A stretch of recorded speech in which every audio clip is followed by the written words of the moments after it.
भारतीय विधि एवं संवैधानिक इतिहास। प्रश्न नंबर 11 आ, पेज नंबर 59।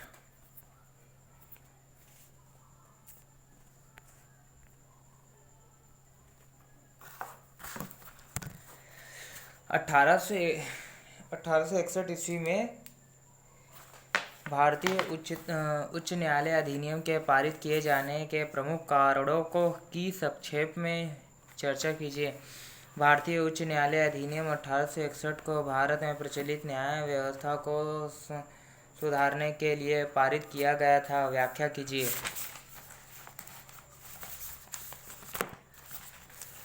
उत्तर, ऐतिहासिक दृष्टिकोण से 1861 ईस्वी में भारतीय उच्च न्यायालय अधिनियम का बहुत महत्व है, चूँकि इसके द्वारा दोनों प्रेसिडेंसी नगरों में एक जैसे उच्च न्यायालयों की स्थापना की व्यवस्था करके उस समय कार्यरत कंपनी तथा क्राउन्स के न्यायालयों की दोहरी प्रशासनिक व्यवस्था का अंत ही नहीं कर दिया गया। साथ ही साथ जिस प्रणाली का प्रारंभ हुआ वह उतनी सुग्रह सिद्ध हुई कि आज तक उस प्रकार चली आ रही है। इस अधिनियम की व्यवस्थाओं की चर्चा करने से पूर्व उन परिस्थितियों की भी संक्षेप में चर्चा इस स्थान पर करना निरतः आवश्यक है जिसके वर्णन पूर्ण हो सके। इससे पूर्व सुप्रीम कोर्ट अंग्रेजी विधि के अनुसार निमित्त न्यायालय थे, जिसका क्षेत्र अधिकार पूर्णतः स्पष्ट नहीं था। 1861 ईस्वी से पूर्व की वे परिस्थितियां जिनके कारण उस अधिनियम के पारित किए जाने की आवश्यकता हुई, जैसे ऊपर कहा जा सकता है कि 1861 ईस्वी में उच्च न्यायालय अधिनियम पारित होने से पूर्व भारत में दो प्रकार के न्याय प्रशासन का कार्य कर रहे थे। एक क्राउन्स के न्यायालय तथा दूसरे कंपनी न्यायालय। इसलिए यह व्यवस्था दोहरी प्रशासनिक व्यवस्था कहलाती है। प्रशासनिक व्यवस्था के उक्त दोनों अंगों के अंतर्गत विभिन्न न्यायालयों के बीच आए दिन क्षेत्राधिकार को लेकर बराबर ही झगड़े बने रहते थे, जो व्यवसाय का सबसे बड़ा दोष बना रहा था। क्राउन्स के न्यायालयों का सम्मान क्षेत्राधिकार प्रेसिडेंसी नगरों की सीमाओं तक रखा गया था, जबकि कंपनी के न्यायालयों का कार्यक्षेत्र मुख्यतः मुफस्सिल तक सीमित था। परंतु फिर भी सामान्य जनता को अक्सर अपने विवादों का निर्णय तथा उपयुक्त न्यायालयों के चुनाव में बड़ी कठिनाइयाँ होती थी, क्योंकि कभी कभी किसी श्रमिक मामले में दोनों श्रेणियों के न्यायालय ही अपना क्षेत्राधिकार बताते लगते थे। उदाहरण के लिए ऐसे व्यक्ति जिनका प्रेसिडेंसी नगरों की सीमा के भीतर संपत्ति अथवा कारोबार होता था तथा जो किसी मुफस्सिल नगरों में निवास करते हो, वे दोनों ही श्रेणियों के न्यायालयों के क्षेत्राधिकार के अधीन आ जाते थे, क्योंकि निवास शब्द का स्पष्ट शब्दों में कहीं भी व्याख्या नहीं की गई थी। इसी प्रकार उस यूरोपीय व्यक्तियों के विवादों के निर्णयों में कठिनाइयाँ उत्पन्न होती थी, जो व्यापार की दृष्टि से मुफस्सिल नगरों में जाकर बस गए थे। ऐसे व्यक्ति सुप्रीम कोर्टों के अधीन रखे गए थे, परंतु यदि वे किसी प्रेसिडेंसी नगर की सीमाओं से 10 मील में मुफस्सिल में रहते थे या व्यापार करते थे या संपत्ति बना लेते थे, तब उन्हें कंपनी के स्थानीय न्यायालयों के क्षेत्राधिकार में माना जाता था। परंतु इन न्यायालयों के विरुद्ध अपील सुनने तथा कुछ गंभीर मामलों में प्रशिक्षण करने का अधिकार अब भी सुप्रीम कोर्ट को ही। इस प्रकार अनेकों अवसर पर एक ही तथ्य पर प्रारंभिक तथा अपीली न्यायालय विभिन्न मत व्यक्त कर दिया करते थे। इस सबका प्रभाव यह हुआ कि न केवल पक्षकारों को ही यह सुनिश्चित करना कठिन हो गया जाता था कि उन्हें अपना वाद किस न्यायालय में आयोजित करना है, अपितु कभी कभी एक ही विषय को लेकर दोनों श्रेणियों के न्यायालयों में विभिन्न आधारों पर पृथक पृथक वाद आयोजित कर दिए जाते थे, जिनमें दिए जाने वाले निर्णयों का भी विरोध होना स्वाभाविक था। इस प्रकार एक विषय पर विभिन्न मत विधि संतुलन को समाप्त कर देते थे। यह भी प्रचलित न्याय प्रशासन का बहुत बड़ा दोष। यह इसी संदर्भ में यह भी कम महत्वपूर्ण नहीं है कि विभिन्न सुप्रीम कोर्टों के सभी न्यायालयों चूंकि अंग्रेज होते थे जो इस देश की परंपराओं, विधियों, रीति रिवाजों तथा बोलचाल में पूर्णतया अनभिज्ञ थे, अतः उनमें से इस देश की जनता अपने विवादों को समुचित न्याय प्राप्त करने को भी आशा नहीं कर सकती थी। जहाँ तक इन दोनों श्रेणियों के न्यायालयों द्वारा अपनाई जाने वाली विधि तथा प्रक्रियाओं का संबंध है, इनमें भी बड़ा अंतर था। चूँकि सुप्रीम कोर्ट जहाँ केवल मात्र अंग्रेजी विधि तथा उसमें प्रतिपादित प्रक्रियाओं का अनुसरण करती थी, वहाँ कंपनी के न्यायालय किसी निश्चित विधि के अभाव में सरकार द्वारा समय समय पर बनाए गए नियमों, उपनियमों आदि के आधार पर सामान्य अन्याय तथा शुद्ध अतः कारण के आधार पर स्थायी विधियों को मान्यता देते हुए अपने सम्मुख लाए गए विवादों को तय किया करते थे। इस प्रकार भी दोनों निर्णयों में समानांतर होना स्वाभाविक था। यह परिस्थितियां भी सामान्य न्याय प्रशासन के लिए कम घातक नहीं थी। सुधार के प्रारंभिक प्रयास तथा 1861 ईस्वी के भारतीय उच्च न्यायालय अधिनियम का पारित होना उक्त विषमताओं को दूर करने का एकमात्र हल यह था कि प्रचलित न्याय प्रशासनिक व्यवस्था के न्यायाधीशों को इन दोनों श्रेणियों का किसी प्रकार एकीकरण किया जाए, जिससे सामान्य जनता को हर स्तर पर एक ही ढंग का न्याय प्राप्त हो सके। दोहरी व्यवस्था का न्यायीकरण एकमेव समाधान था। अतः अब इस दशा में प्रयास हुए जिसमें 1833 ईस्वी चार्टर का प्रथम स्थान है, जिसके अधीन अखिल भारतीय विधानज्ञ के रूप में गवर्नर जनरल इन काउंसिल को अधिकृत करते हुए यह व्यवस्था की गई कि भविष्य में सुप्रीम कोर्ट सहित सभी न्याय उसके द्वारा बनाए गए नियमों को अपनाने के लिए बाध्य होने और इस प्रकार काउंसिल के न्यायालयों के एवं कंपनी के न्यायालयों की भारतीय विधि के सहितकरण के लिए एक विधि आयोग की स्थापना की गई, जिसके कालांतर में कुछ आधारभूत विधाओं का संहितीकरण किया गया। इस ओर दूसरा प्रयास 1853 ईस्वी में के चार्टर एक्ट का जारी किया जाना था, जिसके अधीन गठित द्वितीय विधि आयोग को सुप्रीम कोर्ट तथा कंपनी के न्यायालयों के बीच एक ठोस योजना बनाने का काम सौंपा गया, परंतु व्यवहार प्रक्रिया संहिता के बनाने तक उस आयोग ने यह कार्य स्थगित कर दिया। इसी बीच 1857 ईस्वी में अपनी कठिनाइयों से उबर कर असंतुष्ट भारतीयों ने अंग्रेजों के विरुद्ध इतिहास में प्रसिद्ध प्रथम भारतीय स्वतंत्रता युद्ध छेड़ दिया। यद्यपि ब्रिटिश सरकार अपनी बर्बरतापूर्वक दमनकारी नीति इस विरोध को दबाने में असफल हो गई, परंतु उसे यह भी निश्चित आभास होने लगा कि भारतीय न्याय प्रशासन की इस अनिश्चित स्थितियों को अब अधिक समय तक नहीं चलाया जा सकता। ब्रिटिश सरकार ने विभिन्न भारतीय विधाओं के संहिताकरण को गति देकर जहां एक ओर पूरे देश में एक समान न्याय के लिए व्यवहार प्रक्रिया संहिता, दंड प्रक्रिया संहिता तथा भारतीय दंड संहिता को क्रमांक 1859 ईस्वी, 1860 ईस्वी तथा 1861 ईस्वी में संहिताबद्ध कराया। जब दोहरी प्रशासन निकल व्यवस्था का एकीकरण नितांत आवश्यक हो गया, अतः 1861 में ब्रिटिश पार्लियामेंट में तीनों प्रेसिडेंसी नगरों में एक जैसे उच्च न्यायालयों की स्थापना के लिए सर जॉन वुड द्वारा भारतीय उच्च न्यायालय अधिनियम पेश किए गए और तीनों प्रेसिडेंसी महानगरों की दोहरी व्यवस्था को अब समाप्त कर दिया गया।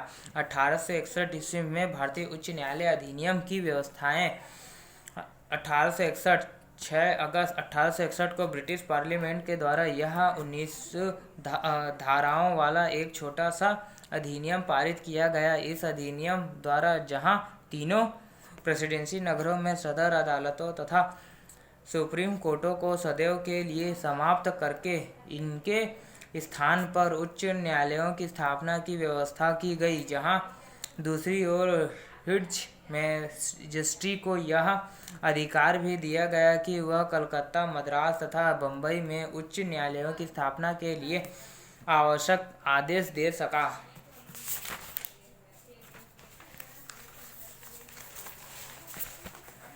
तथा इन तीनों उच्च न्यायालयों के क्रमांक 2 जुलाई 1862, 14 अगस्त 1862 तथा 15 अगस्त 1862 को कार्य विधिवत प्रारंभ किया।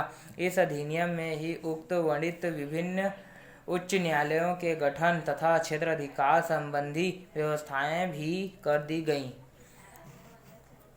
न्यायाधीशों की संख्या तथा योग्यताएं।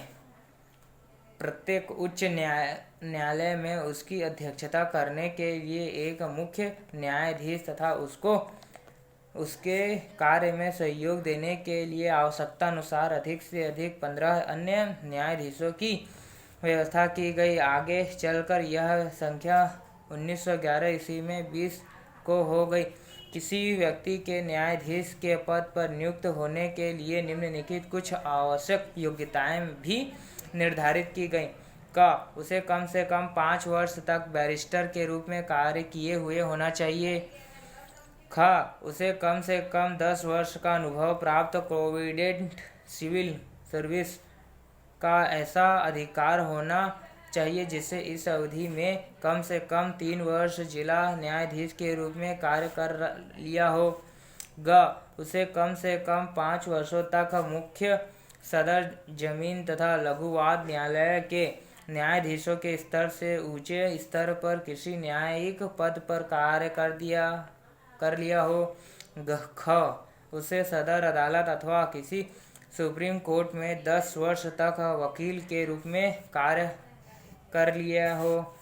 साथ ही साथ यह भी नियमित कर दिया था कि प्रत्येक उच्च न्यायालय के न्यायाधीशों की कुछ संख्या का 1/3 भाग का खंड की योग्यता वाले व्यक्तियों से 1/3 भाग ख खंड की योग्यता वाले व्यक्तियों में से तथा शेष 1/3 भाग घ की योग्यता वाले व्यक्तियों में से आवश्यक है। उक्त सभी न्यायाधीशों हिज मैजिस्ट्री की इच्छा पर्याप्त अपने पद पर रह सकते हैं।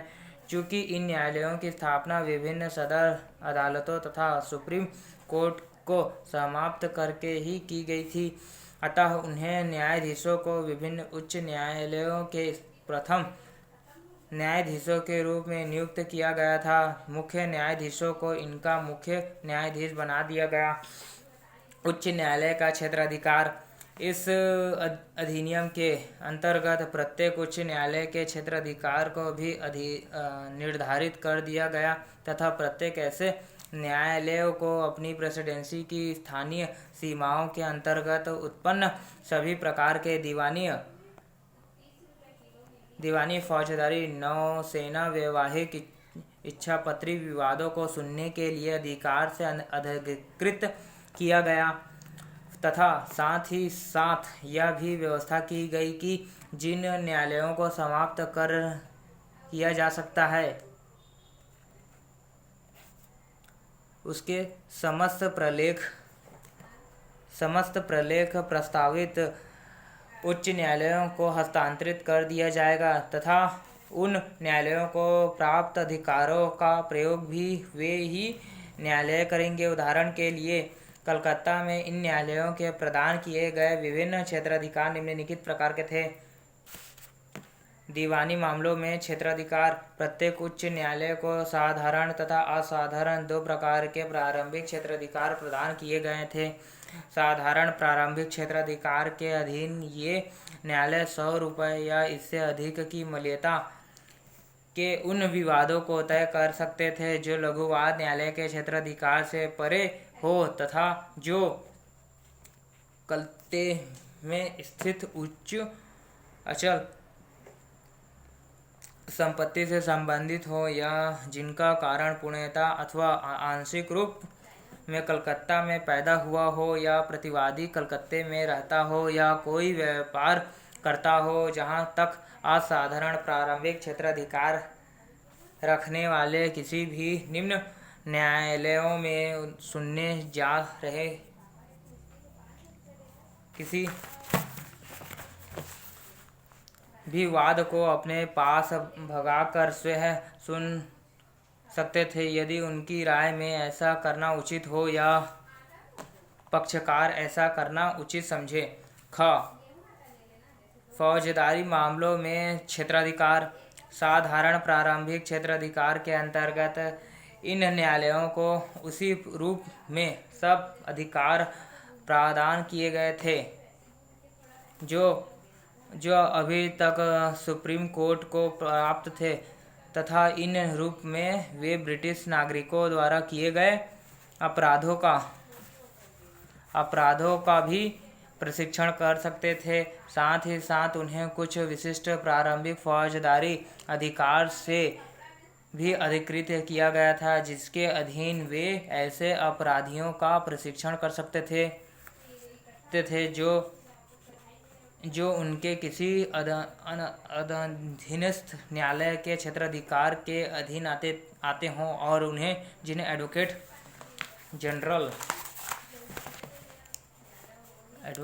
जनरल अथवा अधिकृत मजिस्ट्रेटों द्वारा प्रशिक्षण के लिए उनके पास भेजा गया हो। नौसैनिक मामलों में क्षेत्राधिकार। इस संबंध में प्राप्त क्षेत्राधिकार के अधीन यह न्यायालय नौसेना संबंधी सभी प्रकार के दीवानी फौजदारी तथा समुद्री न्यायालय का अधीक्षक करने के अलावा प्राइज कोर्ट के रूप में भी कार्य करने को अधिकृत किए गए थे।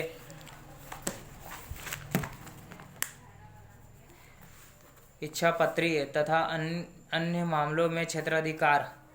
उच्च न्यायालय के गठन से पूर्व न्याय प्रशासन में सुप्रीम कोर्ट को जो क्षेत्राधिकार इच्छापत्री तथा अन्य समन्वयिक मामलों में प्राप्त थे वह इन न्यायालयों को भी प्रदान किए गए।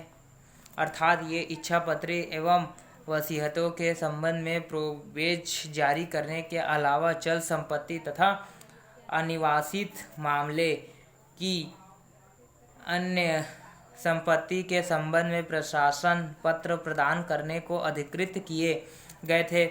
इस प्रकार इन्हें शिशुओं, मंदिरों के व्यक्तियों तथा पागलों के शरीर एवं संपत्ति के संरक्षण के भी अधिकार प्रदान किए गए थे। उच्च न्यायालयों को विवाह से संबंधित मामलों को निर्णय करने का अधिकार प्रदान कर दिया गया था। अपीलीय क्षेत्राधिकार। जहाँ तक उच्च न्यायालयों को प्रदान किए गए अपीलीय क्षेत्राधिकार का संबंध है उनकी दीवानी तथा फौजदारी के मामलों में अलग अलग सीमाएं थी। दीवानी मामलों में न्यायालयों को ऐसे सभी विवादों में अपील सुनने का अधिकार दिया गया था जिनके निर्णय उनके किसी एक न्यायाधीश द्वारा दिए गए थे अथवा कई न्यायाधीश जिनके विरोध निर्णय में बराबर की संख्या में बटे हो। इसके अलावा वे उन मामलों में भी अपील सुन सकते थे जिनमें किसी प्रचलित विधि द्वारा उन्हें अपील सुनने का अधिकार दिया गया हो। वाद की माल्यता 10,000 रुपये से अधिक होने पर इन न्यायालयों के निर्णयों की प्रीव्यू काउंसिलिंग में अपील किए जाने की भी व्यवस्था थी। फौजदारी मामलों में इस प्रकार इन न्यायालयों को अपने अधीनस्थ कार्य कर रहे सभी न्यायालयों के निर्णयों के विरुद्ध अपील सुनने का अधिकार दिया गया था और साथ ही साथ यह भी व्यवस्था की गई कि वे इन मामलों में भी अपील सुन सकेंगे जिनके लिए उन्हें किसी प्रचलित विधि द्वारा अनधिकृत किए गए इसी क्षेत्राधिकार के अधीन इन्हें गूढ़ प्रश्नों को तय करने का अधिकार दिया गया था जो किसी अनधिकृत न्यायाधीश द्वारा उनकी राय जानने के लिए उसके पास भेजी जाए। नियंत्रणात्मक क्षेत्राधिकार।